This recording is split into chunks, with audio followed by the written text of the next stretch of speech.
Greetings, friends. It's me, Wayman, and welcome to ReligionThink. A few videos back, I did a video on is Genesis 12 to 50 true or not? And in there, I read an essay out of the Jewish Publication Society Study Bible from the back, where they discussed idolizing the patriarchs and saying that, or debating on whether they can be taken as being historically true or not. And they seem to think not. And I just wanted to elaborate on that. And a lot of times, some would think that textual criticism is just Bible bashing. And when I do textual criticism and look at literature, that is not the case, because I could care less about Bible bashing. I really love the literature. However, I could care less about promoting a theological agenda also.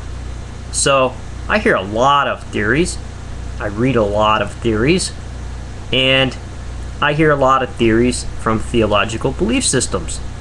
And I do not expect theological belief systems to believe secular scholars and what they have to say about the literature. And I do not expect secular scholars to agree with the theological history of the belief systems. But what we're trying to do is maybe drive up the middle of the road. And what I have to do, and sometimes I do go both ways and veer to the right and to the left on a lot of the issues. And it depends on who I'm doing a video to. I guess what I mean is,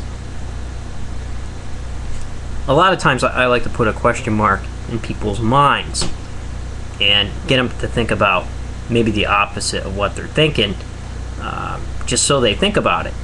And so maybe if a biblical literalist will come on and be going off on a topic, I might come on to maybe cast doubt with a theory that I've read, whether I believe it or not, just to see the response and what kind of impact it'll have on that person's opinion after they hear a competing theory.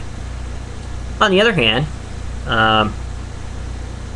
I may side with somebody who's quoting biblical literature because I might agree with them theologically, but maybe not historically. So then we come to the problem of idolizing. What does it mean to idolize a patriarch or a hero? And if you read world religion and literature, the Greeks did it, the Romans did it. Here they have, especially in the Iliad and Odyssey, heroes and gods on the battlefield duking it out. We're not able to tell what historically happened. We don't know if there was ever an Odysseus, but we know a lot about him. And what is true? In the contest, did he really throw that far? Did he really run that fast? Did a lot of the things on his voyage to get back home really happen that way? Probably not. So we can't historically say it's true. However, the epic impacted the culture in a major way, because it was a hero's journey. It was a hero epic for a lot of people, that they told of their beginnings and of their wars around campfires, and people could relate to those things. They could relate to the long voyages and the problems that happen in wars. So, same thing for biblical literature. Not only the patriarchs, we're not sure what we can believe or what we can't believe, but even right up to ideas of David, some of the stuff. Kings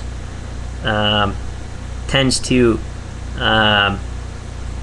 have a different view of David than Chronicles. And also, a lot of times in Hebrew texts, deeds of seemingly wicked kings, if they were good, were attributed to the good kings. In Bible Unearthed, they had the theory where a lot of the advancements that King Ahab made was attributed to Solomon. So we're not sure. So when you idolize something, you build it up, and stories are created about it. It's still done today. It happens every time. And it casts doubt on what is real and what is not real. And it just comes with heroes being heroes, and heroes and hero worship. What is that? You want your guys to be number one. So stories and myths and exaggerations will come up. Is it all or nothing? No. There's some kernels of truth in everything. So a lot of times literalists will say it's an either or. Either the whole thing's true or none of it's true. But it's definitely a mix.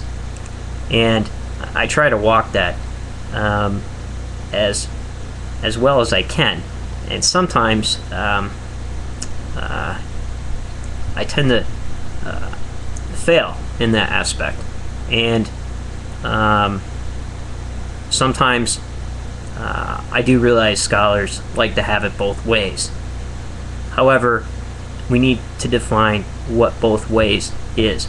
If both ways, having it both ways, is seen as, when they're heeing and hawing over a text, if it's seen as Bible bashing, yes, those kinds of motives need to be taken into consideration.